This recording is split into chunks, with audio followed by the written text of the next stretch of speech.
ನಮಸ್ತೆ ವೀಕ್ಷಕರೇ, ಇನ್ಫೋ ಮಾಸ್ಟರ್ಗೆ ಸ್ವಾಗತ. ಮೈಸೂರಿನ ಇನ್ಫೋಸಿಸ್ನ HR ಡಿಪಾರ್ಟ್ಮೆಂಟ್ ತನ್ನ ಎಲ್ಲ ಕೆಲಸ ವರ್ಕ್ ಫ್ರಮ್ ಹೋಮ್, ಯಾರೂ ಆಫೀಸ್ಗೆ ಬರಬೇಡಿ ಎಂದು ಅಧಿಕೃತವಾಗಿ ತಿಳಿಸಿದೆ. ಕಾರಣ ಏನಂದರೆ ಹೊಸ ವರ್ಷದ ಆಚರಣೆಗೆ ಅಂದ್ಕೊಂಡ್ರಾ? ಖಂಡಿತ ಅಲ್ಲ.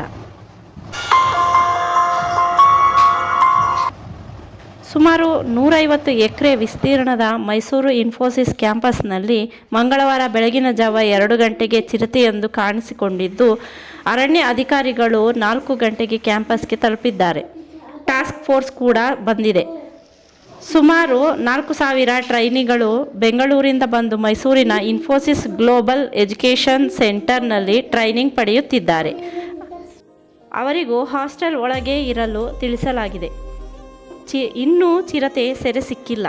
ಚಿರತೆಯನ್ನು ಸೆರೆ ಹಿಡಿಯಲು ಎಲ್ಲ ರೀತಿಯ ಪ್ರಯತ್ನಗಳನ್ನು ಮಾಡಲಾಗುತ್ತಿದೆ. ಮೈಸೂರಿನ ಇನ್ಫೋಸಿಸ್ ಕ್ಯಾಂಪಸ್ ಒಳಗೆ ಯಾರಿಗೂ ಸದ್ಯ ಪ್ರವೇಶವಿಲ್ಲ.